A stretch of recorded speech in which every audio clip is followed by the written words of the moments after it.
Va, hola, hola, hola, hola. No, pero no te vayas, aquí cerca, porque no hay mucho tiempo. Va, otro. Cambiamos micrófono. Te cambio el micrófono. Aquí. Hola, hola, hola, hola, hola. El que me diste.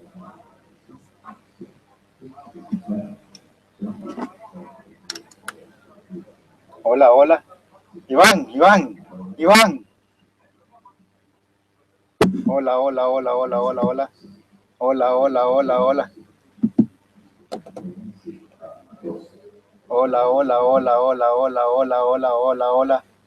Ahí, mira. Hola, hola. Probando, probando. Ahí se oye bien. Aquí este es inglés. Inglés, canal inglés. A lo lejos estoy, se oye bien. Bye.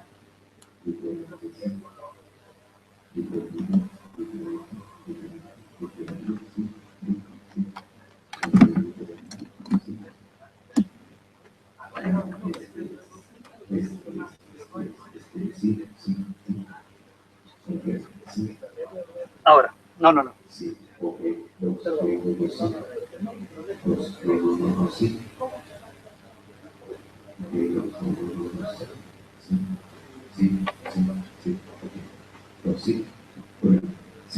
Este es el micrófono inglés Sí. y este es el micrófono español.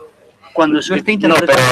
pero esos son los de ellos. Nosotros queremos estos. Estos son los para nosotros, eso es lo que nos interesa. ¿Y el sonido de ellos? Ellos, como son amplios, llega la voz hasta donde Pero ellos. ese sonido, mi voz va a llegar a ese... O sea, si usted habla acá en medio... No, no, no, no, no. Yo no voy a hablar en el medio. Yo estoy sentado acá y mi colega está sentada acá. Y no voy a estar cambiando el micrófono de lugar. Sí, la voy a poner. Vaya, intentémoslos así, Porque porque no va a volver a dar la... Yo lo que necesito es hablar con alguien de su empresa porque necesito que este tema se lo solucione. Yo lamento mucho ser así. Estuve 3 horas ayer probando y llevo 4 horas y media. Así es, nosotros también. Perfecto, pero el problema es que ustedes son los técnicos y ustedes son los Así es, responsables de que esto estamos haciendo funcione. lo posible. ¿Sabe qué? Lo imposible a mí no me sirve. Lo que necesito es que el sistema funcione. Así es. Y esa es responsabilidad de ustedes. Hacemos otra prueba para ver si nos está funcionando. ¿Esto dónde va? Acercárselo ahí, por favor. Ahí, eso, ahí. Ahí escucharon bien ustedes, estando a esa distancia del micrófono.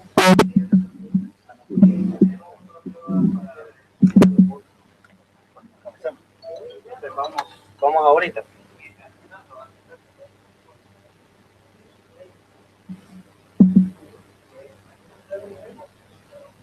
This is an English test. 1, 2, 3. I am testing the English channel. I am testing the English channel. I don't have any sound from the floor, but now I am testing the English channel. This is a test of the English channel. Does anyone hear the English channel? We're testing the English channel with 4 mics.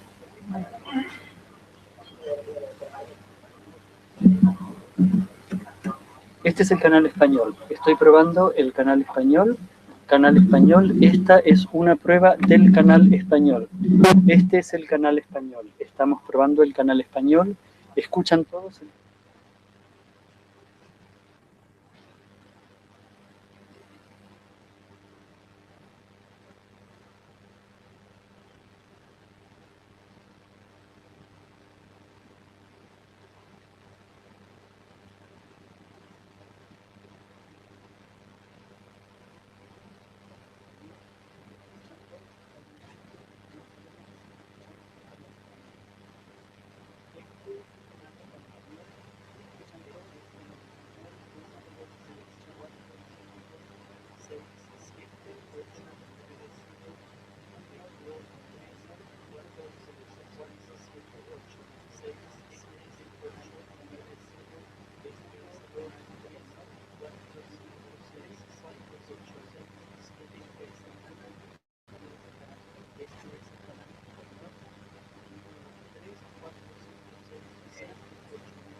Seven, I am testing the English channel. English channel.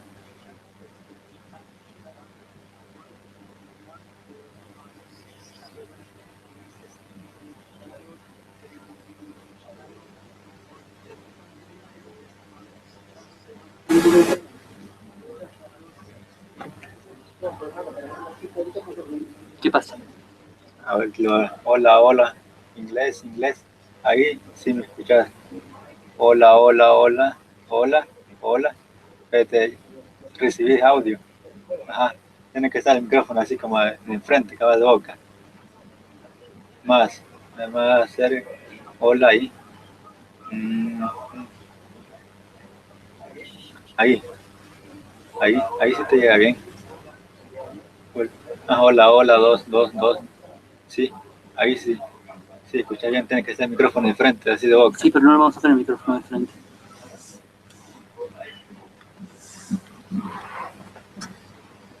Sí, porque mira. El micrófono de frente no lo vamos a tener. Sí, claro. Te voy a hablar al 6, te voy a canal. Chicos, media hora empieza la reconferencia, en media hora. Solo es un canal que nos está dando el pequeño problema, el otro está perfecto. ¿Y qué va? Ahorita solo lo cambiamos, intentamos que aclare, solo que aclare, porque de escucharse se escucha. Solo que lo que queremos es que se quede clarito. Voy a hablar español. Hola, hola, hola, hola, hola. Hola, inglés. Español, español. Es el canal inglés. Hola, hola. Ah, hola, hola. ¿Me escuchas? ¿Me escuchas? Sí. Es cierto, tenés que cambiar 6. No, espérate. 5.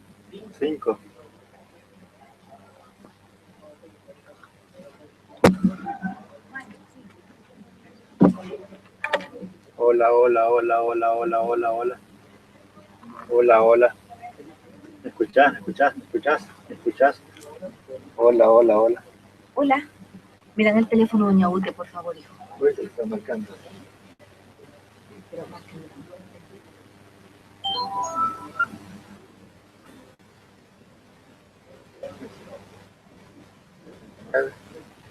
867908.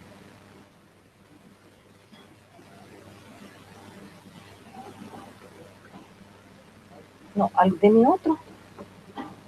La oficina, con Mari Carmen.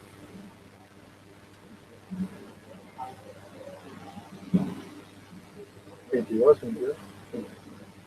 Ah, sí, 22, 64. 22. 64.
Uno, dos, uno, dos, uno, dos, uno, dos. 1, 2, 1, 2, 1, 2, 1, 2, 1, 2, 1, 2, 1, 2, 1, 2, 1, 2, 1, 2, 1, 2, 1, 2, 1, 2, probando sonido, 1, 2, 1, 2, 1, 2, 1, 2, 1, 2, 1, 2, 1, 2, 1, 2, 1, 2.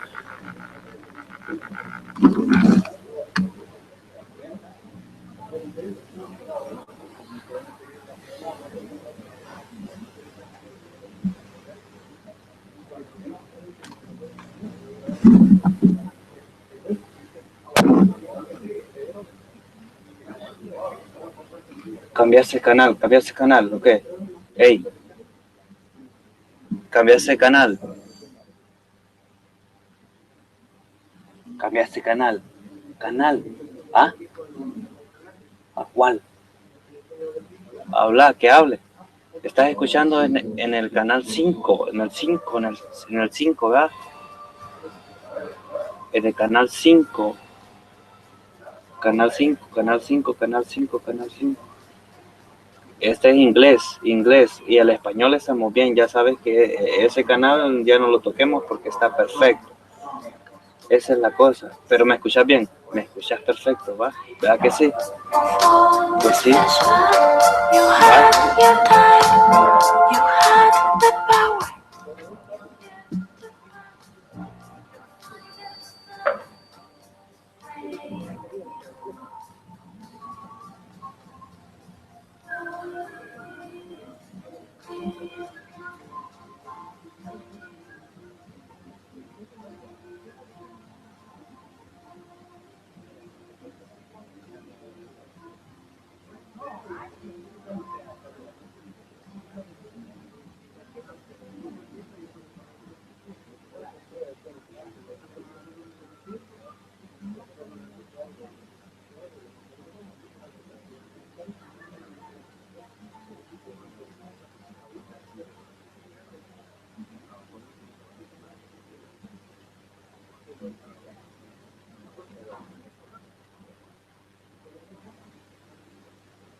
Canal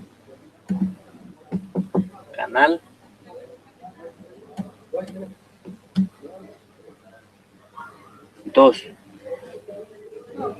Canal 2. Canal 2, ¿me escuchas? Canal 2, canal 2, canal 2, canal 2. ¿Me escuchas? ¿Me escuchas bien? ¿Me escuchas bien? Y sentís interferencia, ruidito, sentís ruidito. Poquito. ¿Ah? ¿Cuál micrófono? ¿Cómo así? Porque si te hablo de lejos, no me vas a escuchar. Ese es el 2.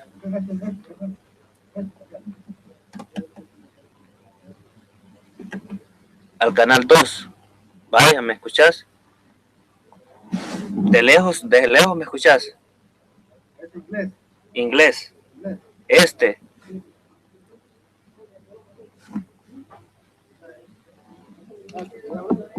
Sí, no, está bien, vaya, dale, ahí está. Decís que este es inglés, ¿verdad? Vaya, está muy bien. Está muy bien. Este es inglés. Este es inglés, este es inglés, inglés. Vamos a ver ahorita, español 6.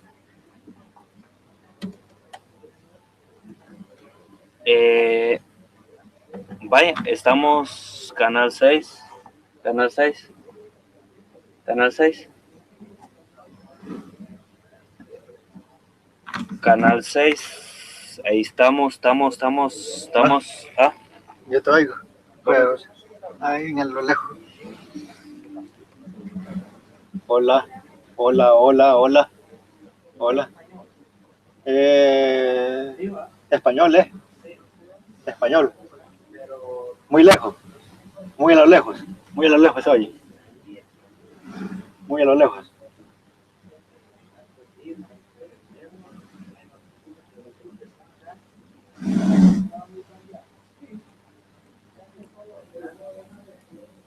Se oye bien. Puta, da que está alguno aquí vos. Y aquí está un técnico que está aquí que se lo está pasando. Así. Los micrófonos que hay que movérselos pues, a ellos. Va, entonces solo hagamos esta cosa, a este cambio.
váyanse y prueben y me dicen dónde.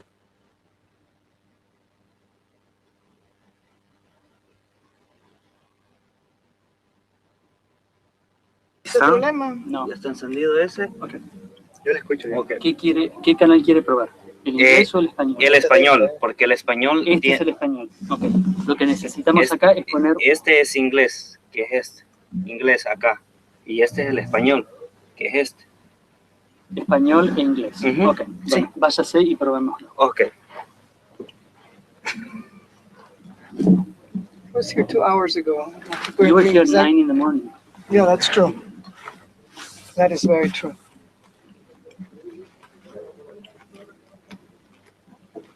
Y los micrófonos ni siquiera los han probado todavía.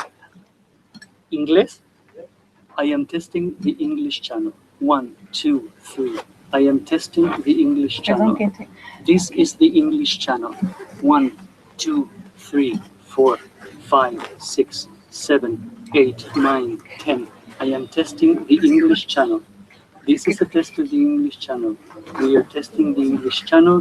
1, 2, 3, 4, 5. This is the English channel. We're testing the English channel. Se oye excelente. Si gusta español.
Hola, sí, dos. Esta es una prueba de sonido. Hola, hola, hola. Sí, dos. Hola, bienvenidos. Esta es una pequeña prueba de sonido. Hola, hola, hola. Sí. Dos. Uno, dos. Sí.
suerte. No, nos mandó Marcelo. Hasta nos mandó a A esta ti gente de la también. mañana. No, nos lo mandó hace unos días. A todas. Ah, pues sí, este es Simón. Creo que es este. Una vez más, solicito, por favor, Once again, please take your seat so that we can begin our meeting as soon as possible.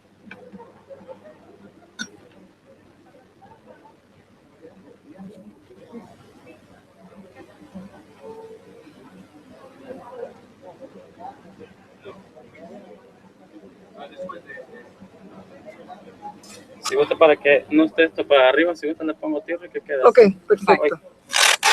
También. Ya se va de regreso usted.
To the 13th Regional Conference on Central America, Panama, and the Dominican Republic. With the participation of over 11 countries, El Salvador has become a showcase for the world because we are opening and holding this regional conference. We will begin with the anthem of El Salvador.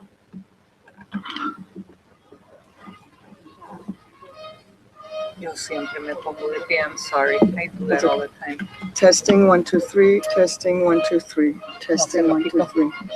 ¿Se lo quitó?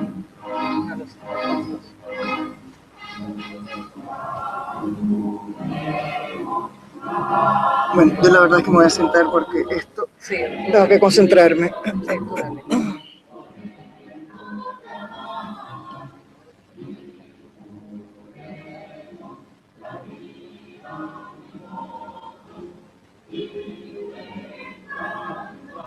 ¿Averiguaste para qué son estos dos micrófonos?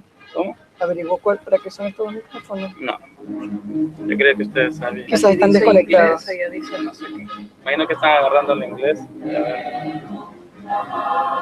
Aquí a este lado.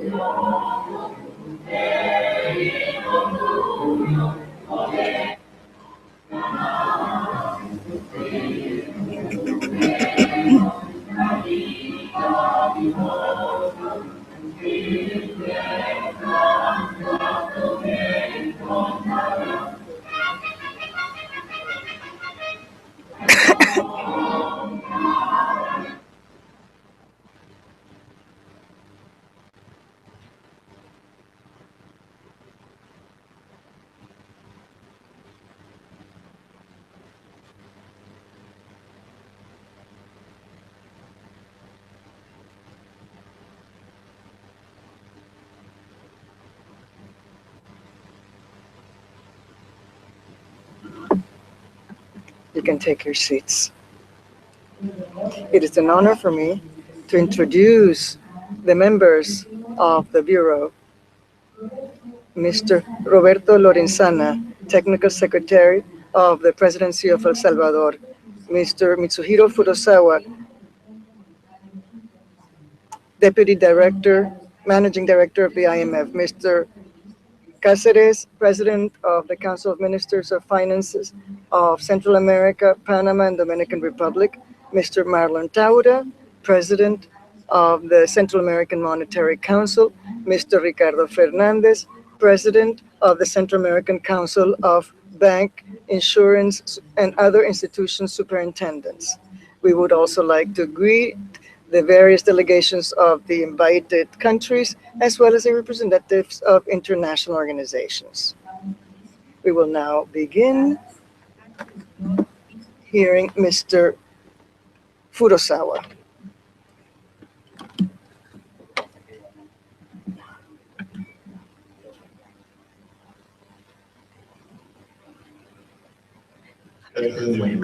Buenas tardes. Let me begin by expressing my thanks to our President,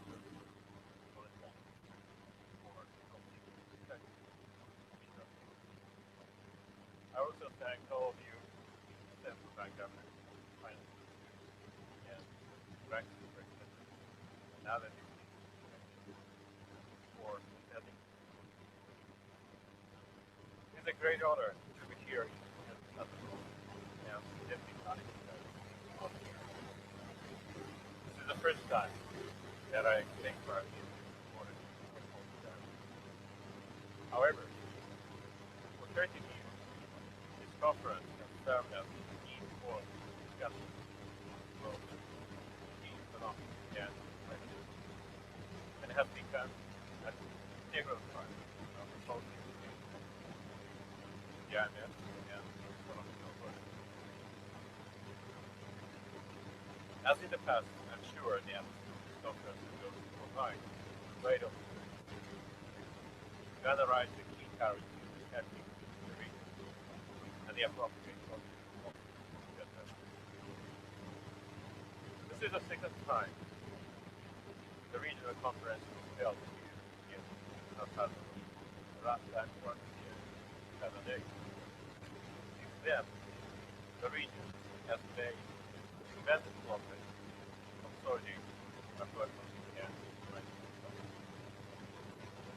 However, the last two conferences noted that more needs to be done.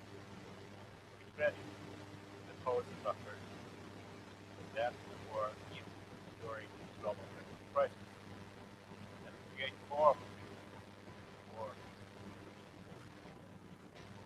the region now faces slightly external. Not seen in many years, the stronger growth in the United States, the region remains faster and lower oil supply. At the same time, global interest rates is likely to rise in the last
Follow. Director Laura Daniel will focus on investment on while Governor and Chief Counsel will discuss the impact of Mexico and other international economies of the normalization of the economy. Before we jump into this very ambitious agenda, I'd like to share with you. First, I wish to thank you all for your commitment to this conference. We all know that international cooperation is the best way to resolve key challenges facing the global economy. This forum, where authorities discuss the global outlook and solutions to their regional challenges, is an excellent example of international cooperation.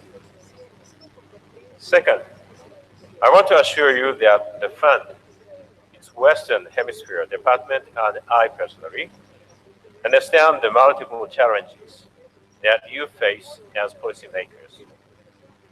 For this reason, we highly appreciate the close and candid relationship with all the countries in this region. This motivates the Fund to be even more supportive of your efforts to maintain macroeconomic stability, boost long-term growth, and ease social inequalities. Finally, allow me to share my hope that the presentations and analysis of this conference prove helpful to strengthen the region's economy. One of the most important services the Fund can provide is sharing its views on the global and regional outlook and on the policies to improve economic performance. This is what we have striven for in preparing this conference. The test of our success will be whether your takeaway from this conference proves useful for your countries. Muchas gracias. Thank you very much.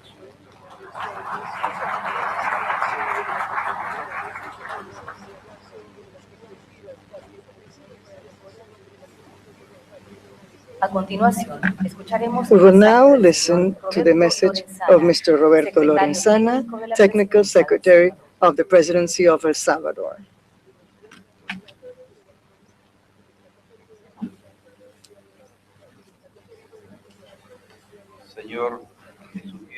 Mr.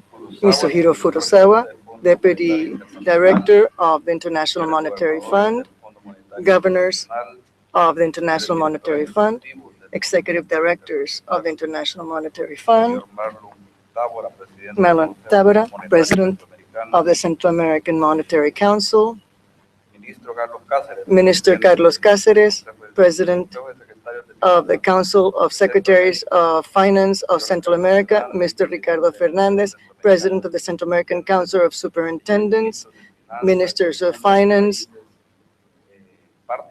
of participating countries, Presidents of the central banks of participating countries, superintendents of financial systems of countries of the region, special guests, friends from the press, ladies and gentlemen.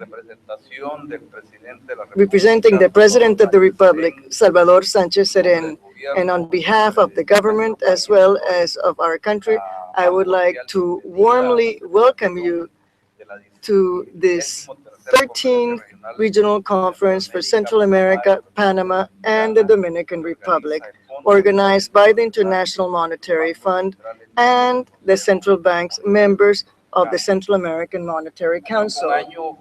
Year after year, this conference has been able to become an event to have high technical topics discussed, macroeconomic and financial ones, to allow us to integrate diagnosis and prospects for the international economy and determine its impact on growth prospects of our region. Specifically, at this conference, we will be studying the implications for this region of macro-financial policies of advanced economies. We will also analyze the necessary policies to achieve inclusive growth international experience within the frameworks of fiscal responsibility and benefits and risks of financial integration within our region. This forum is an important space for dialogue on macroeconomic policy amongst the authorities of our countries that opens the possibility of exploring positions regarding specific problems such as fiscal consolidation, monetary policy, exchange issues, regional integration too.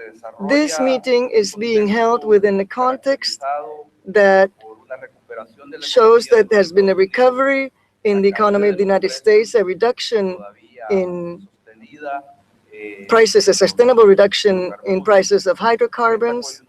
And in this context, the region has favorable external conditions to promote growth. Also, the impact of increase in demand due to growth in the United States, as well as services brought about to our countries by increasing remittances, which increase the purchasing power of the region, as well as cheapening of oil invoice. All of these are factors that rarely are aligned for our region. So the challenge for our region now is to take advantage of this context so as to be able to achieve a greater growth in our economies, offer social prosperity to our inhabitants too, and obviously set up the necessary conditions to take advantage of these external factors that will allow us to adopt reforms that otherwise we would not be able to take advantage of within this international context. Of course, the region also needs to be able to, or should adopt a number of steps that will ensure growth and expansion of our production, but at the same time, to deepen dialogue, not only so as to increase private investment and productivity, but also to ensure that there will be a better distribution for marginalized sectors in our countries.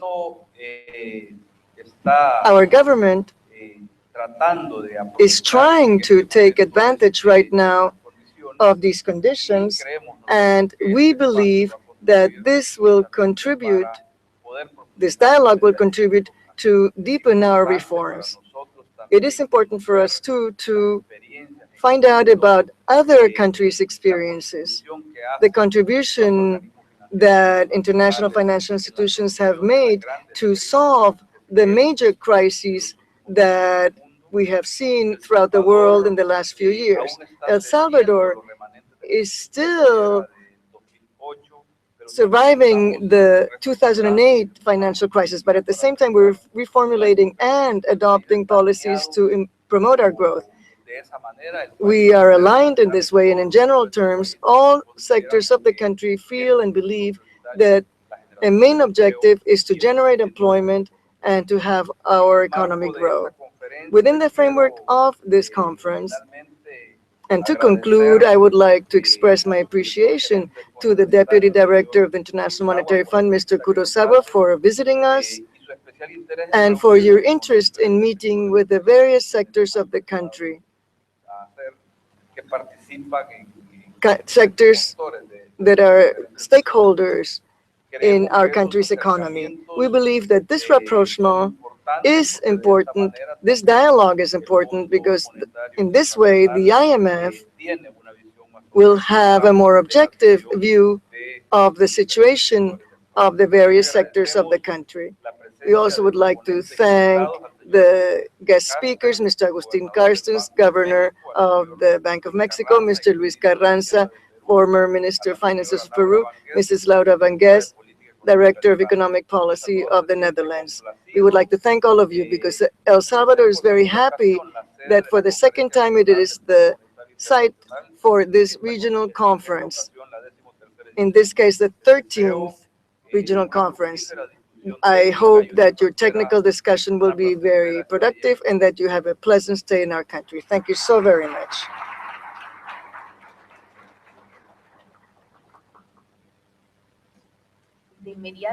And we will now begin the first private session, closed-door session. So I would like to ask the press to listen to our conference through the web and through the sites of the IMF and the central bank that will be transmitting and broadcasting this conference live. We now will go to the first working session, Central America, the road ahead, and the Bureau members can also come to the fore.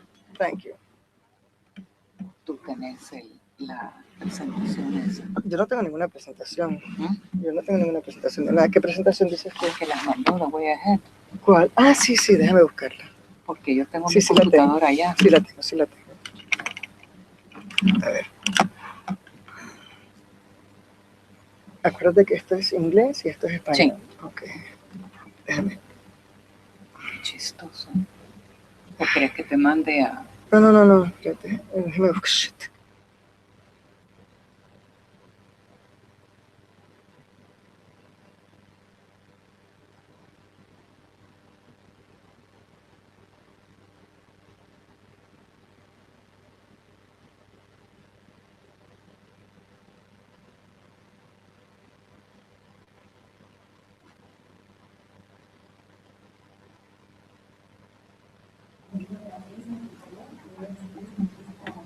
We invite our friends from the press to follow the conference in our website. We want to start this private session.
Good afternoon. I wish to welcome you to the first technical meeting of the 13th Regional Conference of Central America, Panama, and Dominican Republic. This first conference, we have two presentations, one by Mr.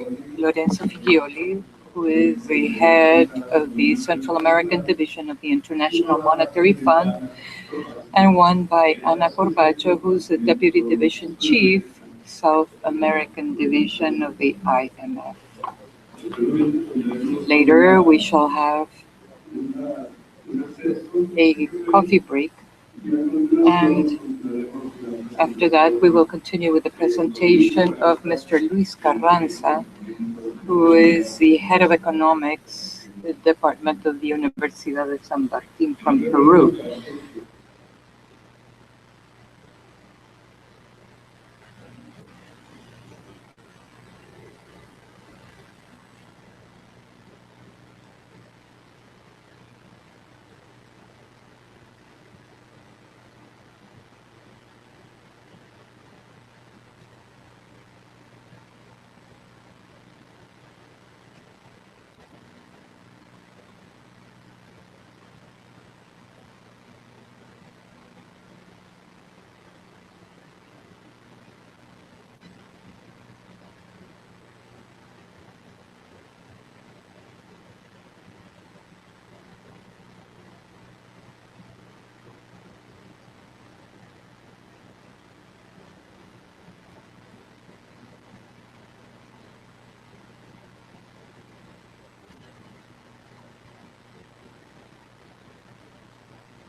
regional economic perspectives. The second concentrates more on the perspectives for the Central American region.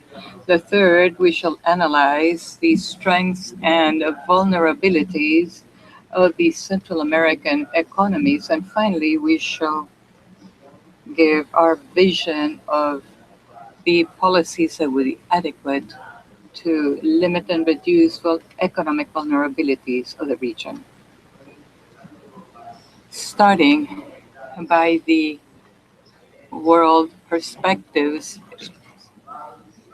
outlooks is it's moderate and unequal. And if we see the left side of the first slide, you will see that growth after the crisis has decreased in all of the areas around the world. And so our projections for the future indicate that both in advanced economies and the average of emerging economies, growth would be below of what it was before the crisis. In the case of advanced economies, not much further than the average that has been seen for the last 4 years. However, according to our projections, that could be wrong, we can see that the growth in Latin America and the Central American region would have to increase not above where it was before the crisis, but getting close to those levels. We confirm, looking recent data, that growth both in emerging countries and advanced economies, and we can see that on the right-hand side graphic of this slide, is evolving in not such a fast way. Trade in general, as one can see in the last few months, has decreased, has grown in a negative way. And this is because there has been a strong deceleration in trade from the emerging countries. This indicates that our projections for the average of the emerging countries and advanced economies could be based on what we see in the short term in terms of the growth of world economy, world trade. The growth of global economy at this time, as was mentioned in the opening of the conference, is based particularly in the recovery of the United States economy. And it is also led by the growth in consumption. This positive area on the left-hand side, we can see that the rate of unemployment in the United States has been decreasing, and the increase of the product has increased slowly in the last 2 years. On the right-hand side of the slide, we can see that the greatest contribution, both of what has occurred, both in the projections from 2015 to 2016, are based on continuous positive dynamic on consumption in particular. This situation, this global situation and regional situation, United States has a positive for spillovers for Central America. And you can see on this slide what we have projected as growth for the Central America, Panama, and Dominican Republic countries, which is the black line. And if we break it down, we can see an important contribution on growth is given by the Dominican Republic. The other countries are more or less on the average for the region, but as a whole, the region, we believe, is going to grow at an average rate of nearly 4%. On the right-hand side of the slide, you can see a significant contribution is given by the growth in exports, which, as you well know, are linked particularly to the U.S. market. We have had to break down the exports in the different countries, and we believe that for the average for Central America and also The underlying trend for exports is well indicated by the blue line, which, as you see, as we have eliminated the other countries on the average because they are affected by specific situations. In the case of Costa Rica, for example, there is the issue of the Intel production, the lack of production by Intel, which affects exports, but the underlying exports is not too different from the average of Central America. It's on the positive side, which is a blue line. Another important contribution to the economic environment for Central America is what's occurring in the rest of Latin America. And here we can see that growth for the rest of Latin America continues decelerating, and that the weakness that initially was seen concentrated on investment is now extending to consumption. You can see on the left-hand side of the slide, the average of growth in the last 10 years has been 3.8%, and that the composition of this growth depended on the positive dynamic of consumption in the previous years on investment. The positive contribution of investors has declined quickly, and in the last quarters, we have also seen that it's declining rather importantly in the area of consumption. Now, talking about the prices of inflation, the region at this time is in a situation where inflation is at historically low levels. And in a good way, it's due to the effects of the domestic prices of the different regional economies and the drop in the oil prices. On the left-hand side of the slide, you can see that for the countries that have inflation ranges and goals in Costa Rica, Guatemala, Dominican Republic, and Honduras, current inflation in April 2015 in all of these cases is below the goal range of the central banks, quite below the goal range of the banks. On the right-hand side of the slide, you can see what has occurred with the prices of the commodities and raw materials, and there is no doubt that this has contributed to the inflation. So we have seen that in terms of inflation for the regional countries, we have seen that the drop in the oil prices, which is shown with the red lines, continues to be at quite low prices. What we can also see is that the positive effect over the prices for the drop of inflation in the region also depends on the evolution of the rate of exchange. I think this slide is very interesting to indicate that even when in recent times there has been impacts and important moments of volatility in the financial markets, and you can see this on the left-hand side of the slide. However, the effect over the rate of exchange, of the average rate of exchange in the region, in other words, 5 countries, excluding El Salvador and Panama, because they are linked to dollar, has been very limited. Even making a comparison, which has occurred in other countries in Latin America, shown by the blue line, you can see that the effect over the countries of these countries has been very limited and different than the countries in Latin America, has seen differently. And the rest of the countries in Latin America are exporters of commodities and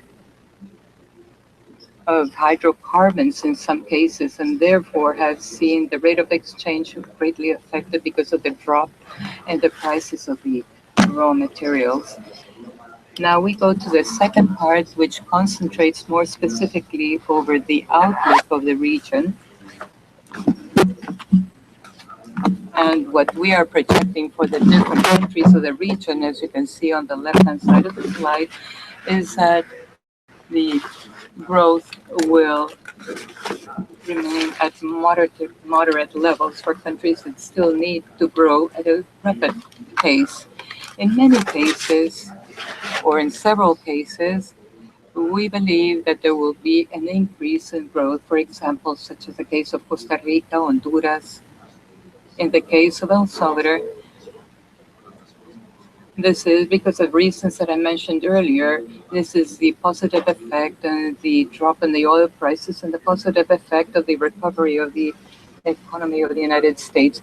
In some cases, we project a drop in the rate of growth, and this is due to specific problems or specific situations in these countries, such as a fiscal adjustment, and in other cases, it could be due to getting to the term of some important investment projects for those countries. But fundamentally, the underlying is the rate of growth, but it's very limited. On the right-hand side of the slide, we see the inflation both for, and the gray part is for the range of the central reserve banks and the goal of inflation, and the central point of that range is a black line, and the line with the blue and green dots, we indicate what we project for 2015 and 2016. As you can see, we go for the inflation that has been observed, which is the red points, to ferment the inflation in all of the countries. In many cases, point to the full range of these countries. Both the effect over growth, of positive growth in the United States, we believe that it maintains, even though the economic policy of the United States will enter into a normalization period.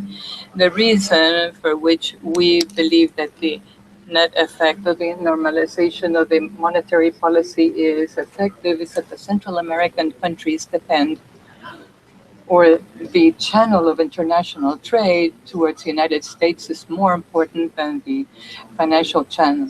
Even though the normalization of the monetary policy in the United States leads to a gradual increase of the rates of interest, this negative effect over growth in the region would be compensated, and more than compensated, by the positive effect due to an increase in the demand on the part of the United States, and therefore positive effect on the export from the region. So much so that on the left side of the slide, you can see that a model that we have used of general economic balance, we see that only when we suppose that there is negative or very important negative effect of volatility of the international financial markets, consequently, from the normalization of the monetary policy from the United States, you obtain negative results for the growth of the region. In general, what we believe is the baseline are the blue lines for the different countries, and even if the things are not going as well as we have on our baseline, the lines with the black lines will remain positive, and only if the volatility would really increase a lot and the Federal Reserve would continue even under these conditions, then the net impact would become negative. I repeat, the fundamental reason for which we believe that the effect will be positive is because of the importance of exports towards the United States, which is the blue part of the right-hand side of the slide. As a result, both from the greater expected growth and the drop in the prices of the hydrocarbons, we also note that the external positions from the region are strengthening. Here on the left-hand side, we can see what we have projected for 2015-2016 in terms of deficit of the current account from the different countries of the region. As you can see, there was already an important drop in this deficit for 2014, and we believe that the drop will continue in 2015 and 2016. Even though there is a slight increase for 2016, the effect will be very small.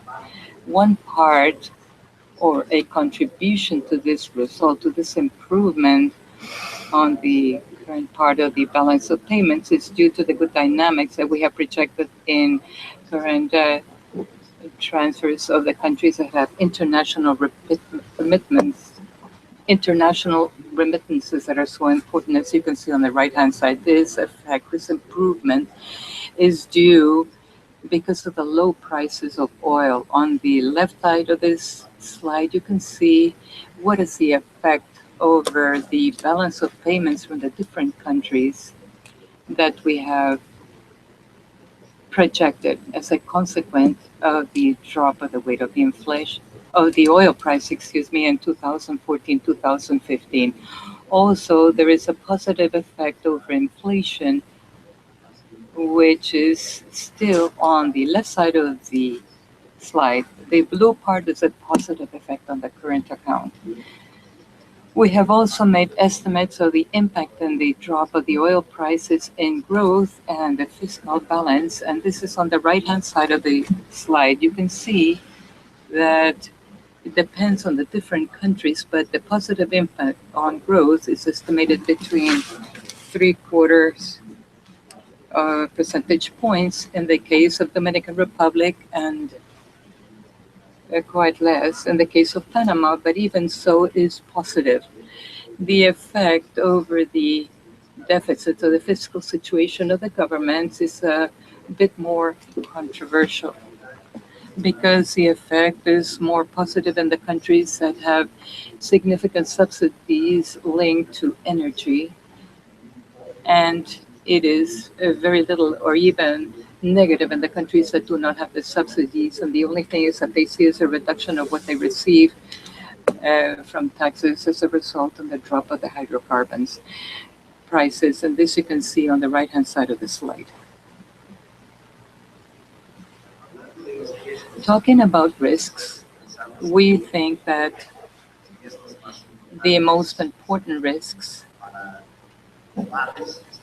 or global risks are linked to the possibility that the prices of oil are permanently less than foreseen, but that there's greater volatility. In this case, this is a positive risk for the region, but there could be, as I mentioned earlier, an increase in the volatility of the financial market that is above what we have projected as our central projection, or that there should be less growth than foreseen in advanced and emerging economies, or that there should be some type of geopolitical shock in the most turbulent areas of the world that could also have negative repercussions. And the regional risk is not, we do not see a lot of possibility that there should be positive risks. We see more negative risks, but possibly these are due because we're from the Monetary Fund and we're quite prudent. And what we believe or negative elements that could negatively affect our projections could be some natural extreme events, which unfortunately the region has seen and felt from time to time. The inaction as this in a particular and a lack of action in removing constraints to long-term growth and addressing social tension. This is because our midterm projections, we have incorporated that there has a fiscal improvement, that there should be an improved structural improvement. If these would not occur, obviously, our projection would have to be reviewed to downward. Now, let's talk about what we consider the strengths and vulnerabilities of the region. As always, and what we see more vulnerabilities and strengths, but we see some strengths. Let's start by seeing the short term. We believe that since there has been an improvement in the current account of the balance of payments, the external vulnerabilities are mitigated. They are mitigated also because in many countries, even when there is a current account deficit that could be important, this is generally financed in an important way or comprehensively by direct foreign investment, which is more stable than portfolio flows and also has a positive effect over the long-term growth of the economies, and also because of the levels of the reserve, which in general we consider adequate. So on the left side of this slide, you can see how we have projected both the current deficits and the financing of this through direct foreign investment, and that both rectangles come close, which indicates that there's very good coverage on the part of direct foreign investment. On the right side of the slide, you can see that the coverage of the reserves, any indicator shows even the most inclusive, which is the red point is below where the reserves are at this time, and this is a factor of stability. So for the external point of view for the region, where we see greater vulnerabilities is in the fiscal sector. And in this slide, you can see that the debt of the central government on the left side as ratio of the product, and on the right-hand side as ratio of the fiscal income of the governments or revenue of the governments. And what we project for these two amounts for 2020 for the midterm, as you see that in nearly all of the cases at this time, with the policies that we have included in our base projection, the public debt would continue to increase even at levels that are quite high. As benchmark, we have taken the average of the emerging countries, the green line, and you can see that in some cases what we projected is above the green line, and in some cases it gets closer to the green line. It's not that the green line is sacred, but there are some indications that when the level of the public debt surpasses 45–50% for emerging countries, then things can become complicated. Even so, if you see debt as a percentage of the fiscal revenue, and because the income is lower than in emerging countries, the fact that there are fiscal problems or elevated or quite elevated fiscal deficit, it generates problems that indicates that there could be an increase in the global interest rates. The EMBI spreads of the region in Latin America, the 5 larger countries in Latin America, you can see that the region is well above the average of the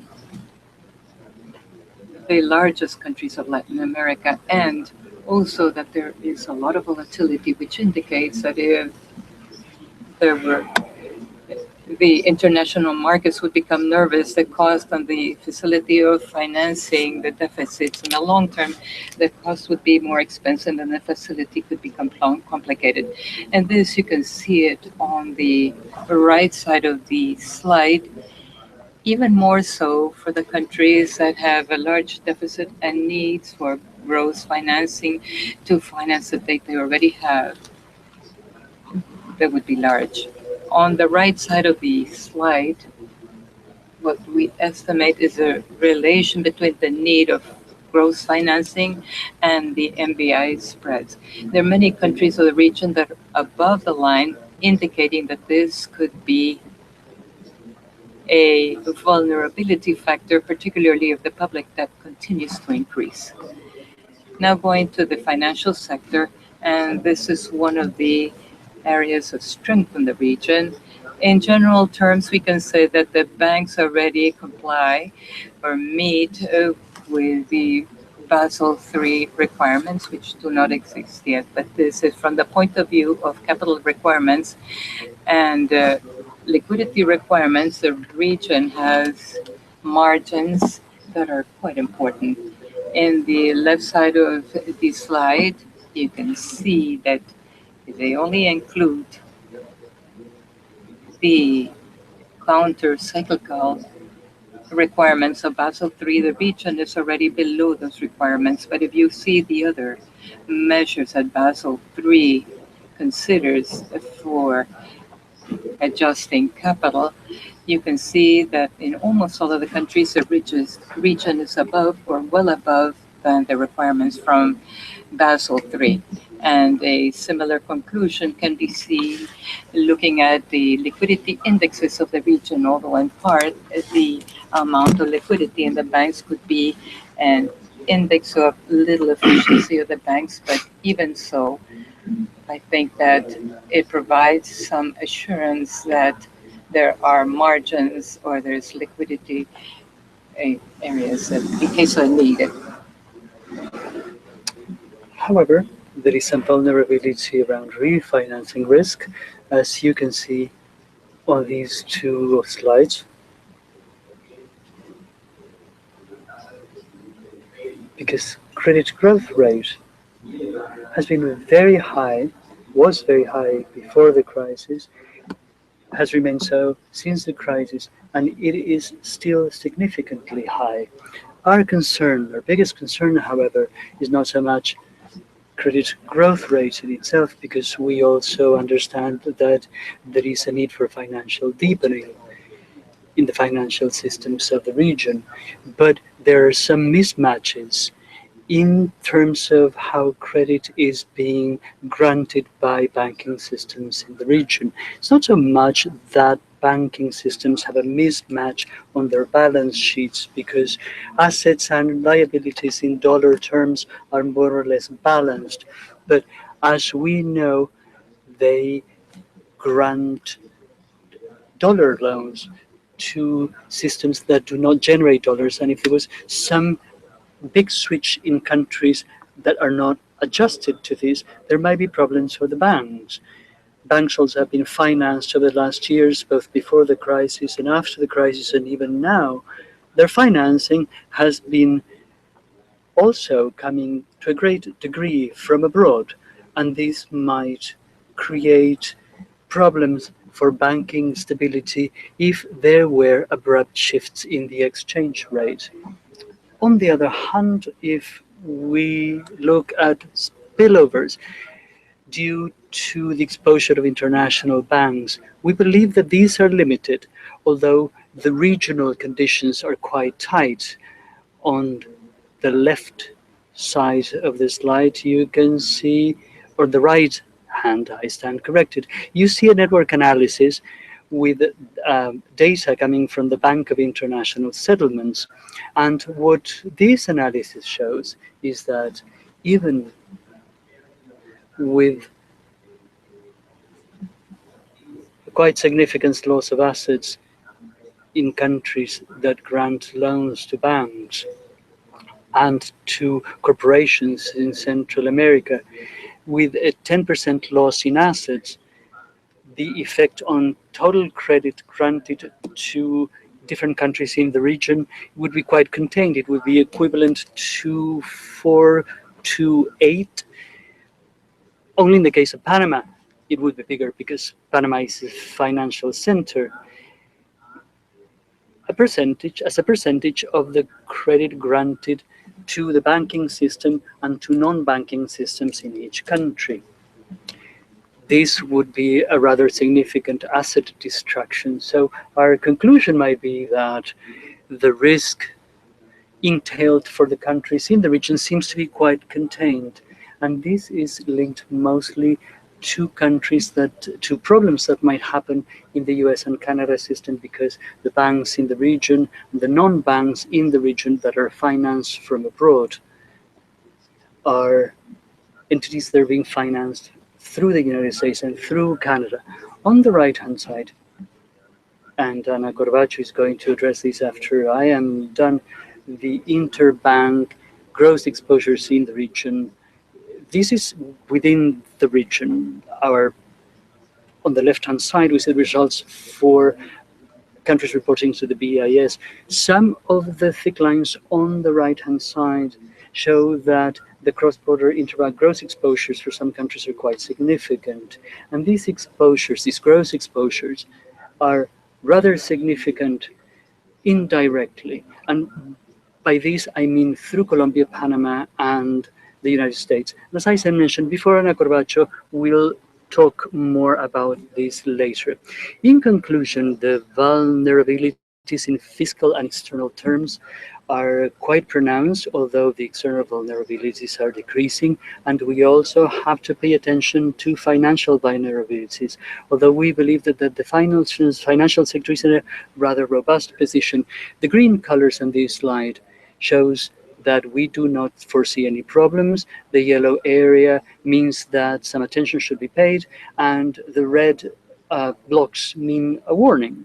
And this is based on the financial vulnerability analysis conducted by the IMF, and it has been adjusted for the opinion of the different country desks. There is a second element of vulnerability that we have to bear in mind. What I have talked so far is fiscal, financial, external elements. All these have to do with macroeconomic variables, but there is another structural element, which is the potential growth of the economy.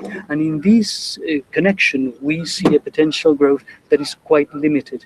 It is below where we would think the countries of the region should be to reduce significantly poverty, inequality, and to converge to the levels of emerging countries with a higher income level. For example, on the left-hand side, you can see that although the countries in the region mostly, compared to other emerging economies, mostly have a per capita income that tends to be quite low. You can see that on the left-hand side of the chart. The growth rate of these countries is quite below the growth rate of emerging countries. Although when it is above the line, it is just slightly above the line. So we believe that there is a problem in terms of potential growth that we see in the economies of the region, and this might be reflected, as you see, on the right-hand side, where we show what the growth of potential growth, the rate of potential growth before and after the crisis. We see a decrease in estimated potential growth as a result of the crisis, but also as a result of events that are not related to the crisis. Particularly, we are thinking of factors that work against the capacity to progress quickly towards a higher growth rate. Has to do with relatively low levels of human capital and low productivity growth.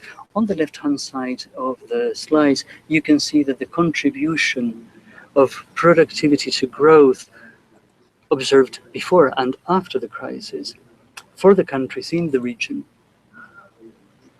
is null or negative, whereas for the average of emerging economies, the contribution to productivity has been and remains quite significant. Now, I have to confess that I don't quite believe this result, because I think it is quite strange that productivity should not have contributed to the growth of the economy. This is what happens when you apply the formulae and the methodologies that we have.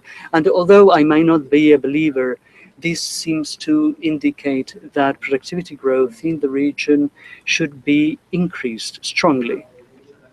On the right-hand side, you can see that human capital could be a problem. Only 3 countries in the region are above the average of Latin America, and some other countries are below. And the Latin American growth, average is not quite high. This is another area for improvement. There is low investment level, which might be hampered by a business climate that is not very favorable. Here you can see some indicators that are taken from the Doing Business report of the World Bank: ease of opening business, security, paying taxes, protecting investors. And I should say that in this chart, the higher numbers are the worst numbers, because they indicate the ranking of the country on the Doing Business listing. So these, we also believe, are areas for improvement. Another reason why the potential growth rate is limited might be related to the fact that financial services and sectors are not very deep. We see the Financial Development Index of several countries, and most countries in Central America are towards the right of the figure, which shows that financial development is not quite developed. And on the right, we see the estimate of the impact on growth due to financial development. And here we also can see that most countries in the region are at levels in terms of contribution to the financial development, to the growth of the economy, that is quite on the low scale. Another factor that has a negative influence on potential growth are rather poverty and inequality that have to do with the lack of access to financing. On the left-hand side, you see the poverty and inequality indices in the region compared to the 6 biggest countries in Latin America. Most countries in the region are above the line, and on the index of financial service use in households, the region is quite low compared to other Latin American countries, and very low vis-a-vis the non-Asian countries, which is shown by the red line. This is an area where we can make further developments, I believe, in order to promote potential growth in the economy. Finally, another weakness for the growth rate in the long term are the problems with infrastructure, which is partly the result of low public investment and lack of efficiency in public investment, and also the lack of access to basic services. On the left-hand side, we see that the Human Opportunity Index in the case of the region is towards the right, which is the low side of the index, the low range of the index.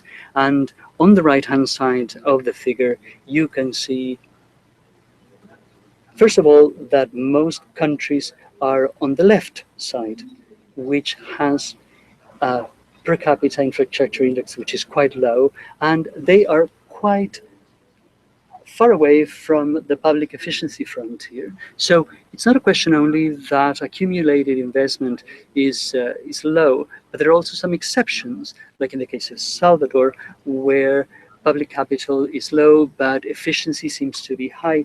I really don't know whether this is a good thing or a bad thing. Let me wrap up and talk about the things that we believe can be done to improve the situation.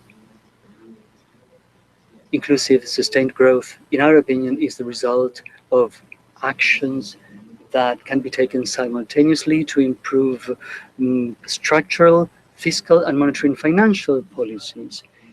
In fiscal terms, we believe in implementing fiscal consolidation and strengthening in the medium term the fiscal policy framework through medium-term objectives. The measures to do so go from establishing fiscal targets that are consistent with the public debt, strengthening public finance administration, improving the efficiency of public spending, and also establishing rules and councils that can give a more objective idea of the situation. And other speakers will address this situation, this aspect today and tomorrow. This brings me to the last slide with charts. This is what we believe fiscal sustainability looks like in terms of the gap, in terms of sustainability and output gaps of the countries in the region, which, as this shows, is quite pronounced on the right-hand side. You see the fiscal adjustment paths that we recommend. We do not recommend, even for countries that have to do a significant fiscal adjustment, that it should be done immediately, because that would have a negative impact on growth. We believe it should be done gradually with medium-term objectives that are clearly defined and that we can be respected during the 4 or 5 years that this adjustment requires. In terms of fiscal policies or monetary policy, we believe that transmission mechanisms should be strengthened, and we should improve credibility and anchor inflation expectations. There should be an avoidance of a relaxation of the monetary policy given the oil price slump, and in terms of inflation targets, methodology should be improved. The communication strategy of central banks should be improved. We should also develop a foreign exchange derivative and complementary markets and improve the vigilance capacity in terms of exchange rate risks.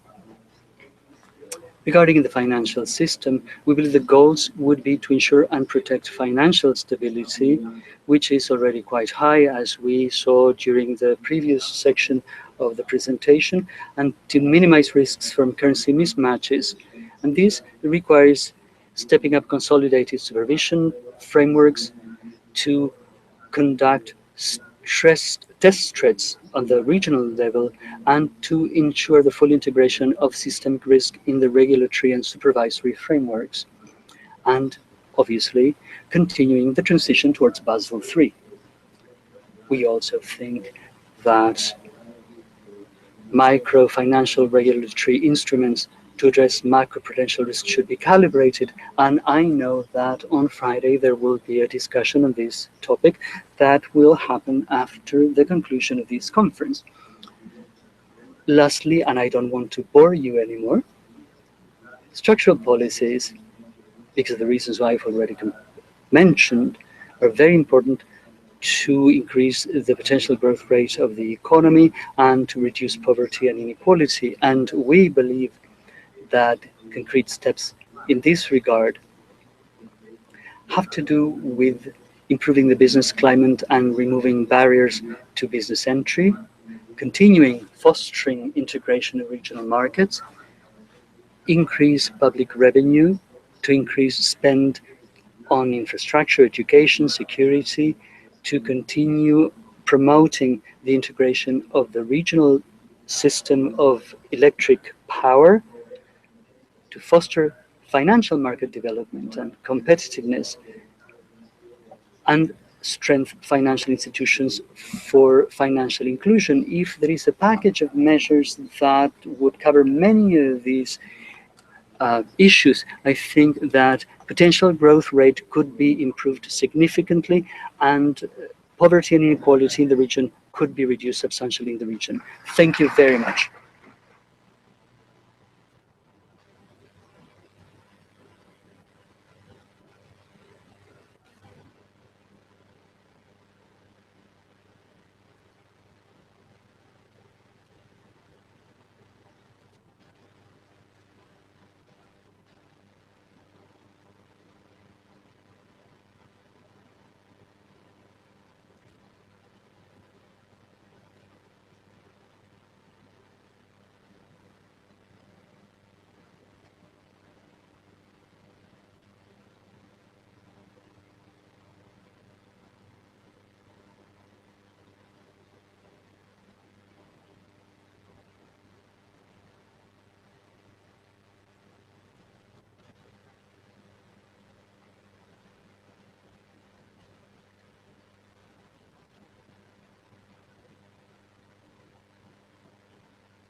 the second session with a topic,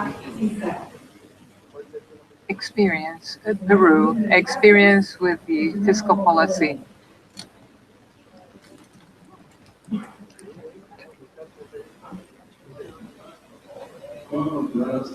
We shall continue this session with a presentation by Dr. Luis Carranza Ugarte related to the experience of Peru on fiscal issues. I wish to point out that Dr. Carranza Ugarte obtained his degree in economy from the university, the Catholic University of Peru, and later he studied his master's and doctor's at the University of Minnesota. He has been, or he worked sometime at the BFA Bank or BBVA, and he has been a director of the Development Bank as well as Minister of Economy and Finance in Peru from 2006, 2008, and 2009. Currently, he's director at the San Martín de Porres University in Peru, Lima.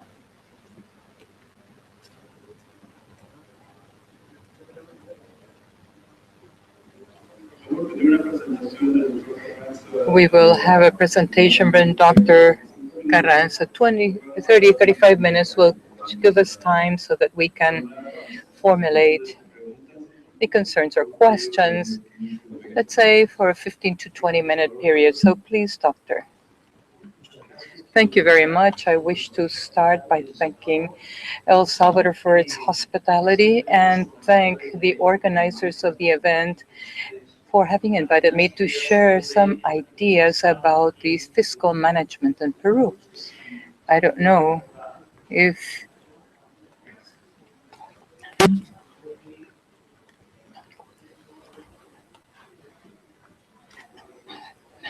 No, ahorita no están hablando.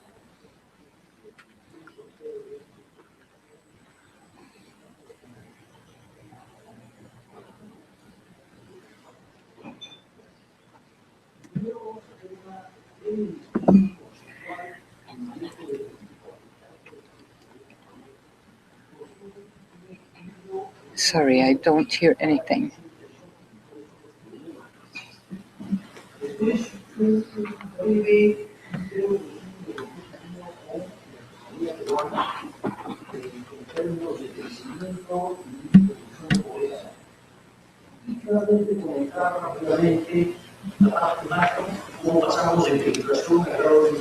Please excuse me, finally this has been fixed. And the micro part in of expenses and the improvement of instruments to advance in equality, excuse me.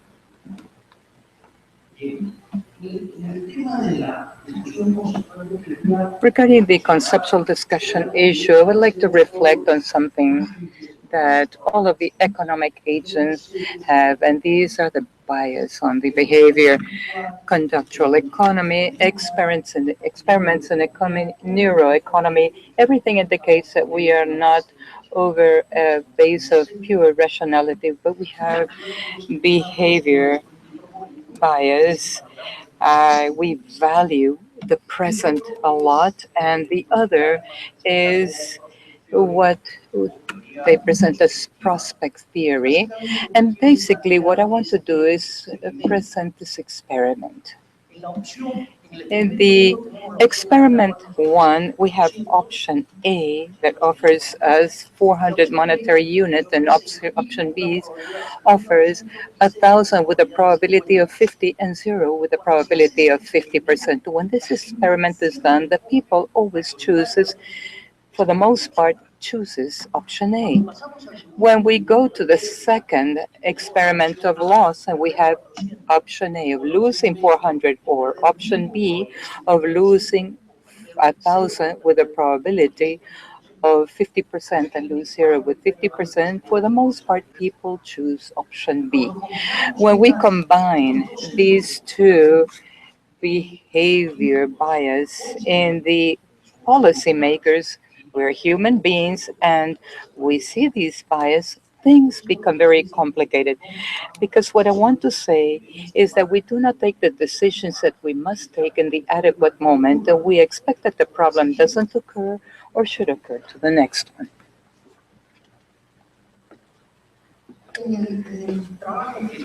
And the task that I'm carrying out, we develop a conceptual framework with three fundamental concepts of this model economy.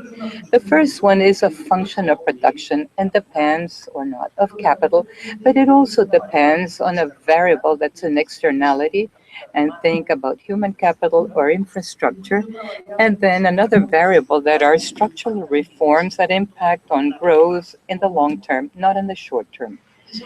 The second has to do in this centralized economy of a government that takes decisions, and the decisions that it takes basically lead us to having bias towards debt and bias to current expenditure when one enter into a boxing ring.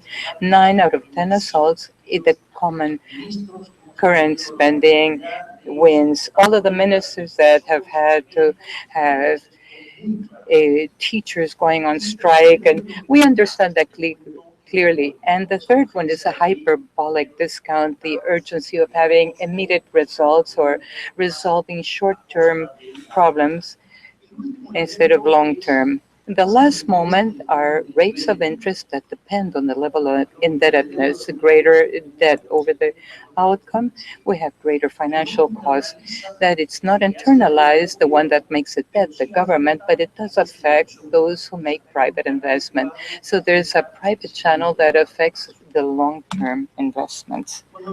When we develop this, the equilibrium of a decentralized economy or a political or economic equilibrium of households, businesses, and government gives us inefficient expenditure, more current expenditure, and the structure of inefficient taxes, high level of indebtedness, and a trend to postpone structural reforms. The optimum that would tell us of greater infrastructure if the PMKJS increases, a lesser level of debt, which creates a rates of interest and greater protection against probability of external crisis or liquidity crisis, and reforms at the net are very positive, but in the short term, the costs are higher than the benefits, for which in optimality, we do make structural reforms, which in a decentralized economy, we do not do them. Results, we do not have greater growth and we have lesser volatility in a decentralized economy. When we make the simulations, what we have on the red line is the equilibrium of the social planner that looks for the optimum part that has all these effects incorporated. And what we have in the blue line is the competitive equilibrium of a decentralized economy with a government that has these bias. And the results are abysmal. You cannot see it during the first 5 periods, but the competitive periods have greater GDP and greater growth of the GDP. But on the long term, clearly, and a central planned economy with social planner has much better results than an decentralized economy. The question is, how can we design mechanisms that under this economy, decentralized economy environment will show the optimum? And the answer is the following: rules or fiscal institutions. Here we have established 3 rules. There's a series of rules that can be explored. Rule number 1 is where there is no deficit. In each period, we have an equilibrium of the fiscal accounts. Rule 2 is where we have a structural deficit. equal to 0. Structurally, we're balanced, and this means that at some point we can have a surplus and then another deficit. And rule number 3 is one where the growth of the expenditure, the total expenditure, is below the potential growth of economy, with which the debt is reduced faster, and where we, in the long term, we take advantage of the growth potential of an economy. When we make sensibility in this very simple model regarding the volatility of the economy and the shock that we receive, what we find is that the difference is expanded. Greater volatility to have fiscal laws bring us more to equilibrium, and not having them creates greater costs in the long term. And Latin America is a region that has very high volatility in a structural way. Peru and Honduras are countries with greater problems because of climate change and bias structure and exporter of commodities. We're a vulnerable region to volatility, which requires institutions and fiscal rules in a more urgent way than other countries. We're going to see the results of the Peruvian performance in the last decade to 2014. In this slide, we see a significant reduction of poverty. In 2004, we had nearly 60% poverty, and in 2014, we have the poverty in 60% and an income per capita consistent throughout the decade. We have compared with other countries of Latin America, of the 7 largest economies of Latin America. And why do I concentrate on these countries that are in South America and not in Central America? Because the South Americans have had, during the last decade, a positive external shock, and not so Central America, so the comparison wouldn't be so fair. Clearly, in this graphic, we see that Peru has reduced poverty, average poverty per year, in a more accelerated way than the rest, and it has grown more than the rest. Of course, you can say that this was due to the fact that the country was benefited with the external shocks. There is a composite indicator prepared by the IMF, where Peru is in 8th place. The first country with greater benefits was Venezuela, then we have Chile, Colombia, and small countries like Ecuador and Bolivia. And in the case of Peru, we are closer to Brazil in terms of benefits, in terms of exchange. So we've had tailwinds, but these have been structural reforms of the economy. And the point that I want to make here is that these structural reforms have been based on the responsibility and fiscal discipline. And this is a bit about what I start to talk about, since how do we go from hyperinflation to we were the worst students of the class with inflations during the 90s of 6,250 in the year, and it converges quickly in the mid-90s to 1 digit of inflation.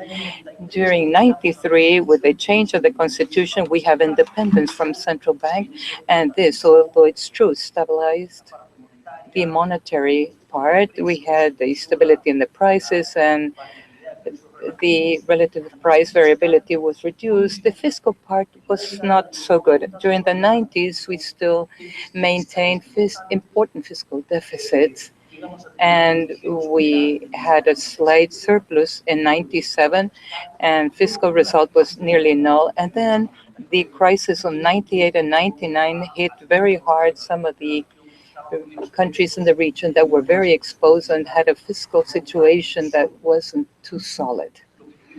What we had was a sudden stop and the reversion of short-term flows that hit the economy quite significantly. 2 effects impacted on the persistence of the shock, so that you can have an idea in the levels of formal employment. In 97, we recovered it in 2004.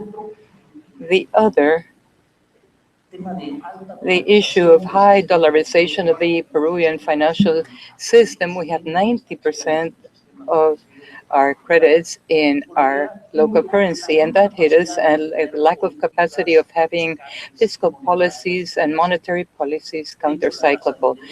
The interbank rates of interest during the last third quarter of 1998 increased to very considerable levels, then it reduced. And in terms of fiscal policy, we can see it on the right side of the slide. There was a drop in taxes because of less economic activity, and the fiscal results had to be financed with privatization resources at the end of the 90s because there was no access to markets, and we could not expand the expenditure as we would have required in view of the drop in the internal demand. The investment dropped 2 digits in each one of the quarters during 2 years. We had a positive effect, totally exogenous to this, which was the entry into production of two large mines, which helped us. But despite that, it was a very difficult situation for the Peruvian economy. In this scenario is that we proposed the fiscal rules. We were able to have monetary stability, and the intervention of the central bank was important, but we had to impose somehow an institutionality in the fiscal framework.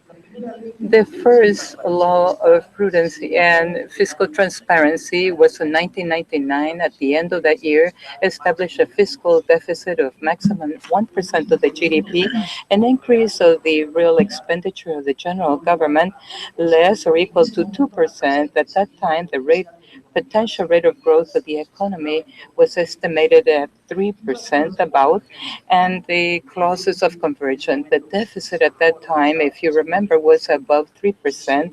So there was a clause of convergence until it reached 1% during year 2003. The convergent clauses were changed that had not been met. The increase of the real expenditure of the government increased 1.23%, to 3%, and the situation of the economy was a bit better. And throughout this period, up until 2006, what we could see was a preeminence of the current spending over public investment. What we will see are the compliance of these two metrics, both deficit and expenditure. During year 2007, we decided to change that. They imposed and maintained the maximum deficit at 1% of the GDP, but we imposed a restriction of growth over consumption of the central government. And we kept a limit of 3%. Public investment could grow everything that was necessary as long as we didn't violate the maximum deficit of 1%. And we had the direct topic. And what's more important, we had brought it from the boxing ring where the current expenditure always won. The sector of education was at that time at 95, 97% concentrated in salaries, and there was no money for new schools, equipment, and everything. Nowadays, education in Peru is 75% salaries, and the rest goes for maintenance and investment in new schools. In year 2008, we increased the the real consumption, to 4%. The economy was growing above 7%.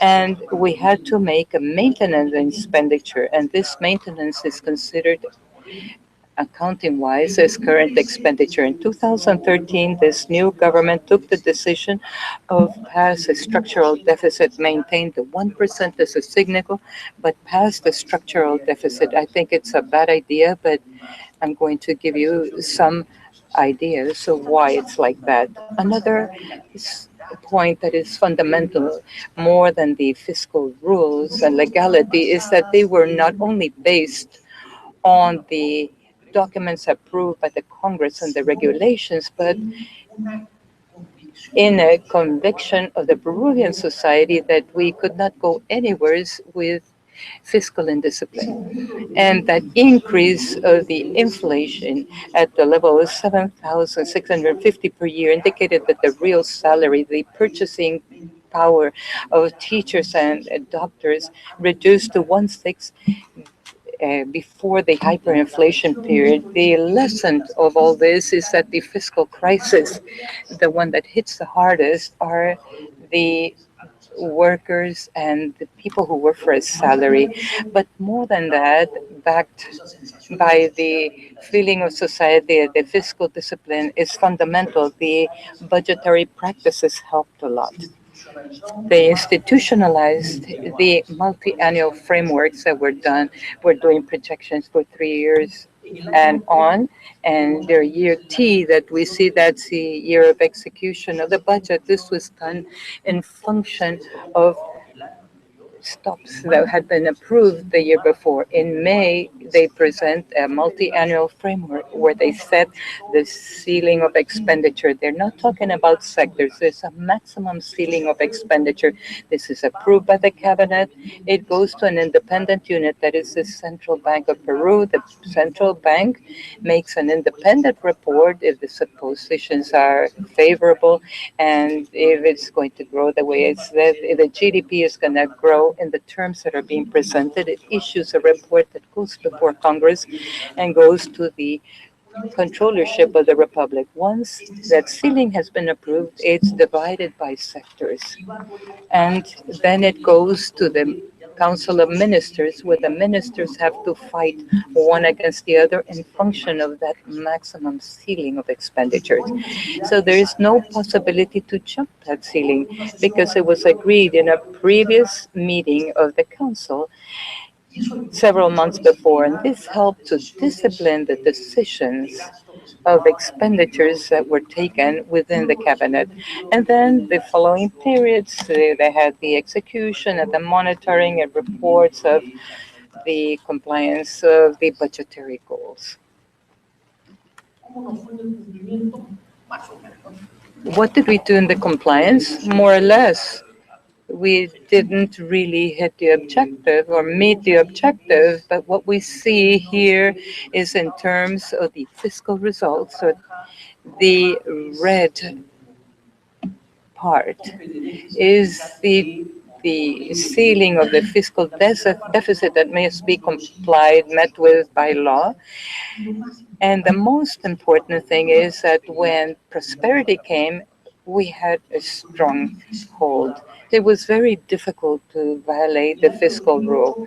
In year 2008, when the crisis came, and in 2009, we had to implement anti-cyclical program, and we asked permission to the Congress to implement temporarily the deficit to 2% between 2009 and 2010. You see, the current deficit never reached that ceiling, and it was quickly corrected.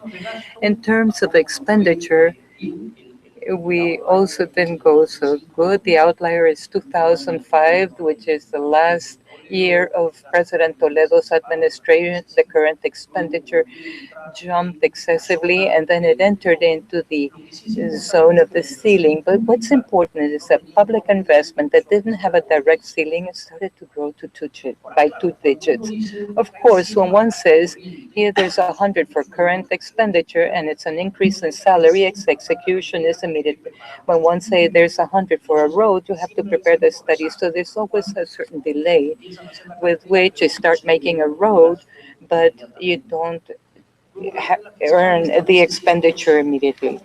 Then the rules have a ceiling or function of the expenditures that are foreseen, and that's where we start to see the structural rule. As I mentioned, I think it's a bad idea, and I think it's important to have direct ceilings that are measurable, that can be accounted for, that are reported to the controllership. But this is the structural rule. When we have a boom and the fiscal income or revenues increase, we're going to have a surplus. The structural result continues to be the same. First, there are problems with the estimates of the trends. If we vary the sample, our filters are now going to collect the changes in the trends. We go back in time, and then we can modify what we understand by structural outcome, and the expenditure ceiling could vary. For example, these are the macroeconomic frameworks of 2012, 2014, and then the following year from 2013 to 2015. What they do with these macroeconomic frameworks is to change how they estimate the long-term price and the structural price of the commodities. And simply to go from 10 years to 15 years, we can have differences in the structural outcome of more than 1 point in the GDP, which is too much. So we cannot leave that in the cabinet. They change the filters and we have expansions of more than 1 point to the GDP in expenditures. Another important issue is this one. The infrastructure gap in Peru, calculated by different institutions, is approximately 30% of the GDP. It's too high. If we have an exceptional income, non-recurrent, and we save it, or do we invest it in a bridge or a road that has a social rate of return which is much higher than the one that saving or reduction of the debt would give us? A country with the gaps that it has and a structural rule does not resolve the problems to reduce the gap quickly when we have exceptional earnings for periods of time. If we dedicate those exceptional income to increase salaries and wages, we'll face issues. This is an internal issue of Peru. Our income tax, which comes from the exploitation of natural resources, 50% is found in the treasury and everything else is between the subnational governments. Now, the subnational governments have their own rules. 50% of all public investment is carried out by the municipalities, which are autonomous according to our constitution. What will happen if we impose rules and we have a significant income or increase? So we will have to carry out a central government adjustment because fiscal rule cannot change the national. Now, that definitely means trouble with all the mayors around the country, but that's not a good idea. But a structural rule that can be corrected, that doesn't protect the public investment and capital expenditure is a rule which definitely will be biased. And this affects the long-term growth in the country. Let's go on to once we've achieved national stability, when we achieve reducing the debt levels, let's look at what can be done, because monetary policies, once we achieve convergency in terms of price, is powerful in the short term, but it's inefficient for long-term growth. Well, fiscal policies, once it's stabilized and we consolidate the fiscal account, we see how powerful it is for long-term growth. First item. In the crisis of 2008, 2009, of course, we did have the capability to react monetary and fiscally. Public investment grew significantly, maintenance expenditure increased significantly, interest rates and the Reserve Central Bank went down 4 points during 3 quarters, significantly very different to what happened 10 years before. Second item, efficiency terms. When you go from levels of debt of 50%, 90% external, 10% local, but even the local one denominated in dollars, well, you're facing a vulnerable situation. When we go to gross debt of 20%, where more than half is in the local currency, well, you may think the development of the public debt market. Our yield curve collapsed third year back in 2003. And today we have a yield curve as it should be. And we've been able to develop mortgage bonds in soles. That was unthinkable 10 years ago. And corporate bonds had a longer term. And in addition, the advantage you have when you develop the public debt market is that you can carry out the management of liability.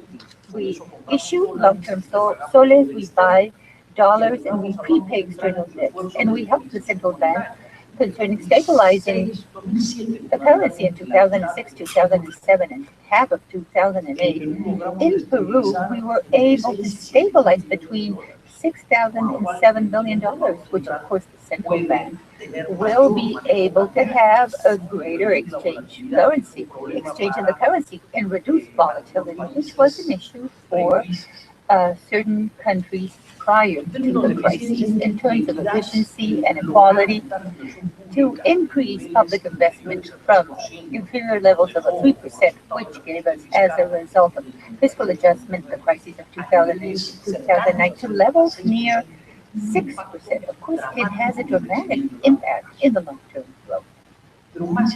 But even more important,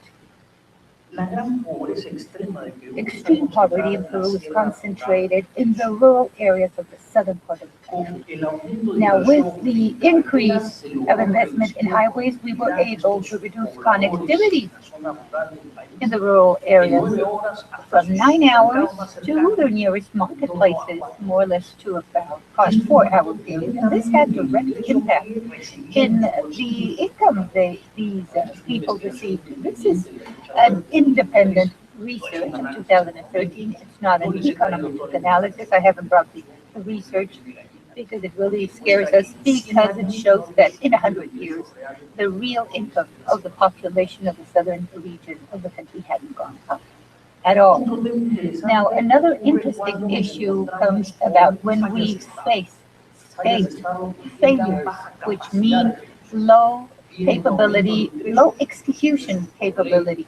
There's an increase in income, have to be transferred to regional and local governments, which have no execution capability. And the result is we see no benefit of these higher taxes. Now, in the traditional vision, what one sees is a linear curve. The mining company pays taxes, the national government transfers this to the local government, and the local government has to prioritize things, has to bid for this pre-investment, needs to bid as well the execution of the work. It has to bid the supervision of the work, and there's a construction company which will, of course, build this work. It's a long and complex work. What we did in Peru, thanks to fiscal solvency that we had, was to implement a payment per work per tax.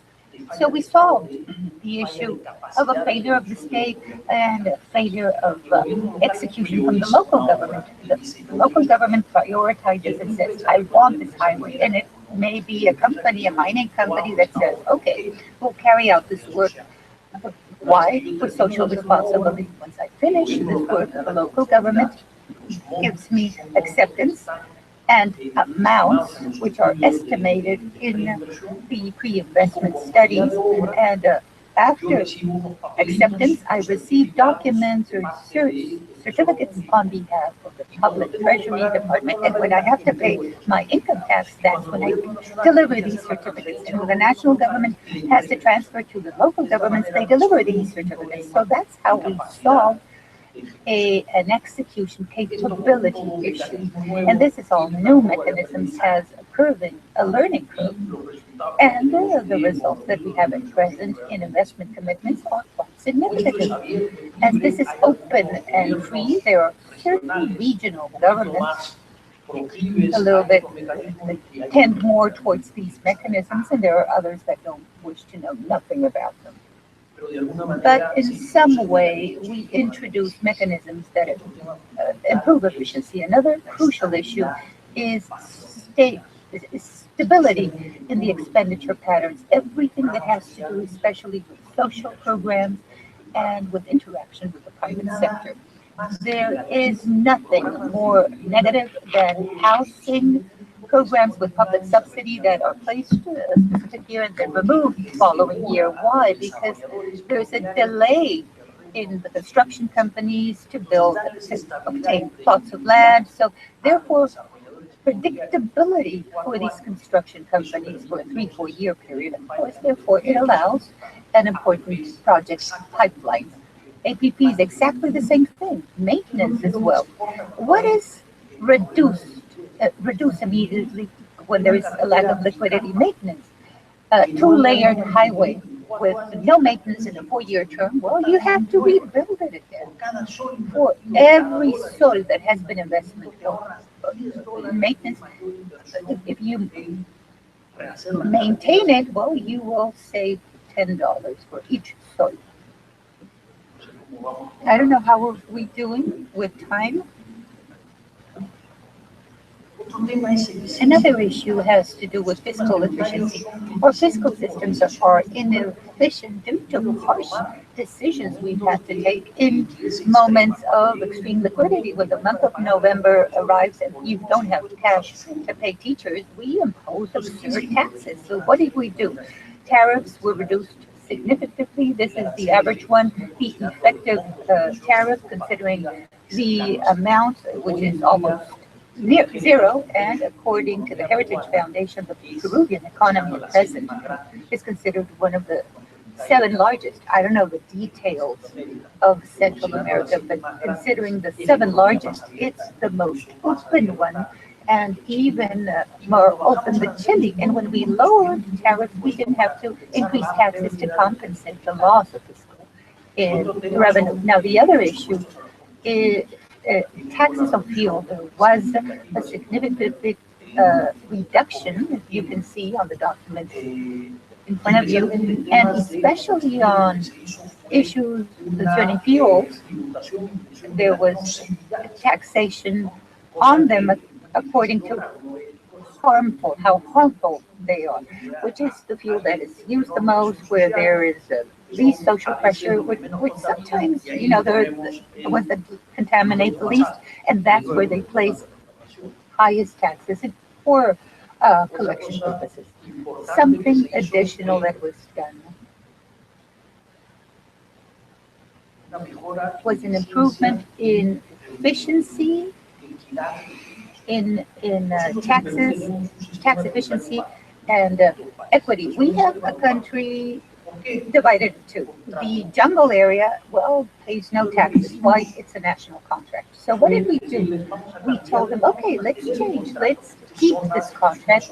This is an area which the nation believes and needs to be helped or benefited, and that it requires fair treatment. So let's change benefits. Taxes will be collected gradually, but we are going to compensate with direct expenditure, direct applications. In other words, you will be able to carry out infrastructure works, for example. It was a great success because the level of permeability, corruption, fiscal fraud, when one has differences in rates in the same country, well, it's something unthinkable. And for example, in the jungle area, which pays no taxes, fuel taxes, and for example, the gas pump that sells the most in Peru is not found in Lima, a city of 9 million. No, it's down in the middle of the jungle or the rainforest, and around it for 10 kilometers there is no population with people living in it whatsoever. Therefore, everything that one might see in the invoice scenario, we've seen that in Peru, and this has had an impact, and that's the continuous struggle between many back in 2002, before a change of administration. This was stopped. Why? Because there was much money, retailers that were favored with these taxes that have nothing to do with lower prices, but rather taxes were paid and made in their pockets. Now, and in expenditure, something interesting was programs based on results. And here I wish to give you an example of chronic malnutrition in the country. It was treated as a lack of food. There was a ministry where there were amounts of money for children.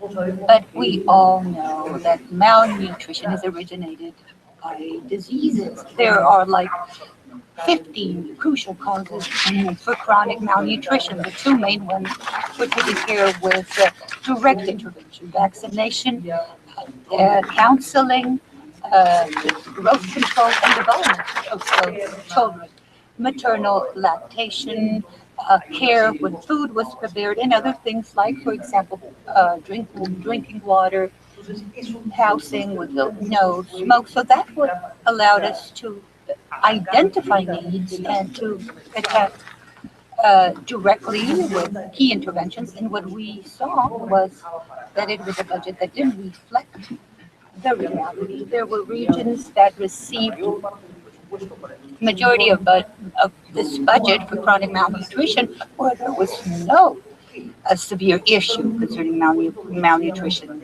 because they were done as if it were an inertia. Okay, what's going to happen? This is what's going to happen, and we're going to provide that budget. But if a mistake was carried out, that would be continued through time. So a result-based budget focused on the customer, the child.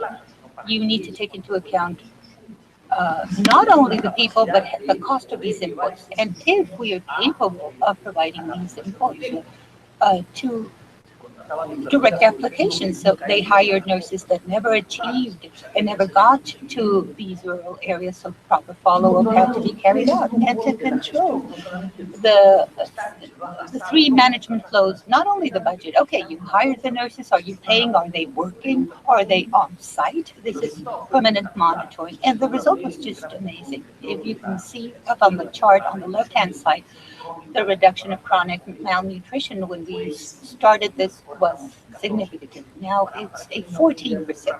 For you to have a quick idea, back in the 90s, after we left hyperinflation, chronic malnutrition was between 40 and 50% depending on the area. And we were able to lower it in the urban areas, but it was more or less 25, 28% for a long period of time, with a program guided to these concrete results. That's how finally things are being fixed. And there's nothing worse because this will create issues for your country. And finally, a new program which was implemented. And this has to do with political problems. The mining areas of the country are in the rural areas where the local community lives there, and the money we get from income tax concerning the exploitation of the resource goes to the governor or the mayor, and the mayor will not spend that money in the area in which the mines are found, which is damaged. That area is damaged. So we discussed an increase in taxes, and what was decided back then was that these additional taxes should remain in the community and for them not to be part of the treasury, public treasury. So with these funds, we established a strategic dialogue between the mining company and the community in terms of infrastructure works, for example, highways, bridges, or on programs concerning nutrition. And who controlled all of this? Well, local communities. And different programs of this type that they didn't have to go through all the red tape, and this allowed this money to arrive directly to these areas. So you might think on strategic issues on efficiency and expenditure, if you're sure you can pay teachers without having to comply with the multilateral agency because you need to pay your debt. If you don't have that peace of mind, things are extremely complicated in terms of efficiency for your country in the long term. The case of Greece, I believe in ending something very clear.